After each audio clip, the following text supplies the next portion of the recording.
G'day guys, welcome back to the channel once more.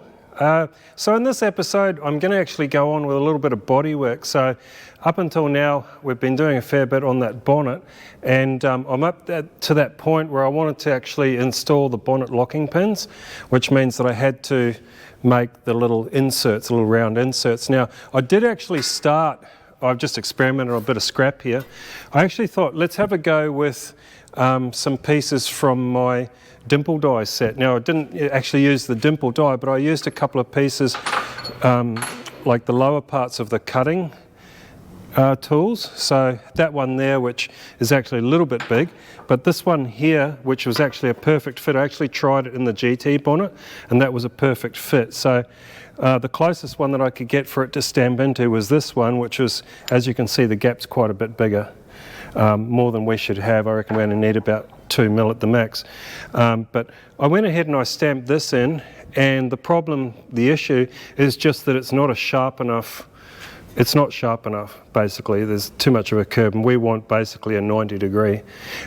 So I figured what I would do, when I had a word to an engineer around the corner here, his name's Ken, and he's going to machine me up an actual die that I can use with my dimple die set, and yeah, essentially it's going to be the part that presses through, and then the part that, like the male and the female. So this part will sit underneath, and it'll be more of an exact fit, if you like. So, and I'm going to try to make it so that it's not too thick. I'm hoping to be able to make a tool that will actually fit underneath the frame while the bonnet's still in one piece. I've got the convenience that the skin's off now. That's fine, but if I wanted to do a bonnet in the future without deskinning it, then a tool that would fit underneath the frame and you'd still be able to get it out once you actually did that to it, that would be really good. So I'm waiting for that to get made. I did get these from eBay, which is the little cups. So if this was correct, then these little cups would sit on the underside of the bonnet, and that's what your locking pins would bolt through. So while I'm waiting for that tool to be made, I thought I might get on with some bodywork. So if you have a look along the side here, you can see that I sort of put a bit of tape along it, and just trying to sort of get my lines worked out. There's not a terrible amount of bodywork already. Well, actually there is a bit done to it. I've got these rear quarters were so bad that I probably could have got them a little bit better in steel if I'd tried hard enough, but I don't know. I did what I could at the time, and I put some filler on. So they're sort of roughed out with filler. The doors, I don't think that back door's got any filler in it. That front one might have a little bit of filler around the front. But yeah, I'm just going to work on them. And actually, if we come around the passenger side, if any of you were watching when I was, trying to get the gap matched up to that guard, you might have noticed that once we got the gap matched up to the guard and we sort of, plenished and whatnot, that the body line of the door wasn't right. I think someone even pointed it out, and I knew that at the time. So what I've done now is I've put my tape along here, and there was a fair bit of filler in this door. From originally when I was, there was quite a bad dent there that sort of went, one of those dents that, like you open the door and the front catches on the guard type dent. Yeah, so I had one of them, which I got most of it out, but there was I put a fair amount of filler in there, and lucky for me, actually I've got a picture of it here, sanding, and you can actually see that luckily there was enough filler there for me to sort of work into it and sand a great deal of it off and get that line. So I reckon we're probably 90% of the way there now. So I'm just going to carry on. I'm just going to work my way around the car and just sort of get it all roughed in and get it close enough where I might be able to then go to some spray putty. Some of you might not be into it, but when you get I guess, car like this, and it's pretty bad to begin with, and you're not an expert like myself, where I'll word that differently. Like myself, you're not an expert and you can't sort of body file everything perfectly. You've got to resort to filler, to finish it off for yourself. So that's what I'm doing. And I've done it before in a couple of cars that I've years ago where, I got the body filler in, got it sort of fairly close, and then gave it a few really good coats of spray filler, and then guide coat that, and then work that in with your blocks, and you can get the things dead straight. Like seriously, it's just got to put the time into it. So that's what we're going to do. Going to carry on doing a little bit of body work on this thing and get ourselves another step closer.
Alright, so as you can see, I was going over that with a couple of different blocks.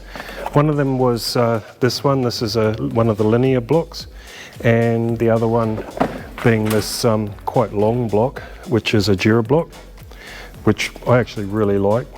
I like them all, but I suppose they all have their places and purposes, but I do like the Jura blocks. So this thing was done in different stages. Obviously the shell originally was done, and it was done epoxied in Epotec, and then did some filler work, and then recoated in Epotec, and then I did the doors, and you can see a couple of different primers. They're all epoxy.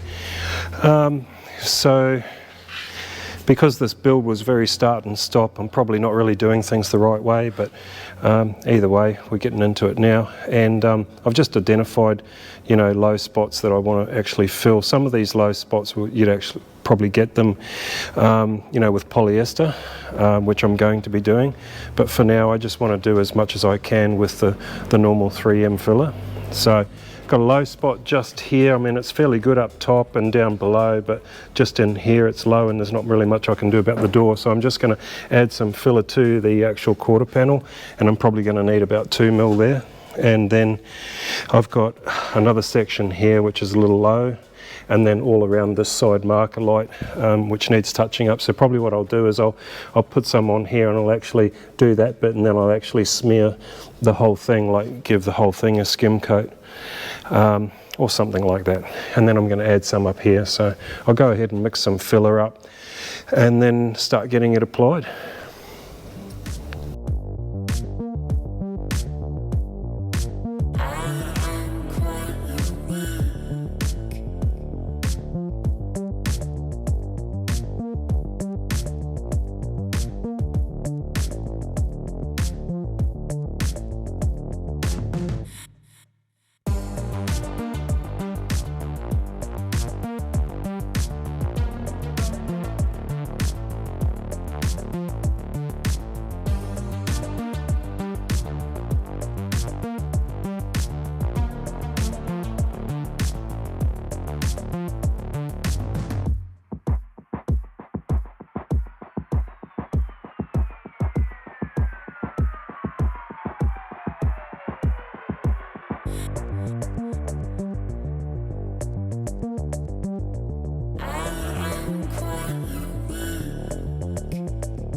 Alright guys, I think that's a wrap for this weekend. I've spent a fair amount of time on that rear quarter. The positives are that I'm pretty happy, well, I'm very happy with the gap, with the panel alignment. I think you can see that we've got pretty good alignment there. I'm also really happy with my gaps. I've got fairly even gaps. And yeah, the only thing that I think I need to do more work on is this quarter. So I'm not sure about the lines. I wish I had another XA Falcon here to look at, but it just seems to me that when it gets to the back door, it sort of drops back to the tail light a little sharply, but I can work on that if it's not right. Like I say, I probably need to look at some other cars. Also, I don't think XAs and Bs have that sharp a body line. I think, like when you look at the front guard, it's probably more like that. It's not such a sharp line, but more of a rounded off line. But you know, having said that all, this is just one stage in the project. I always intended to do my bodywork on top of epoxy and then epoxy over it, and then I was going to either do more bodywork or go straight to polyester. But anyway, happy with that. That's half a Saturday and half a Sunday's work, and yeah, just another job ticked off the list. It doesn't look that bad when you look at it from the front. I don't know, like I say, I need to look at some other cars. So I did notice one thing I missed. I missed a little deviation in the top of the, I don't even know if the camera will pick it up, but I can see it, it's about there.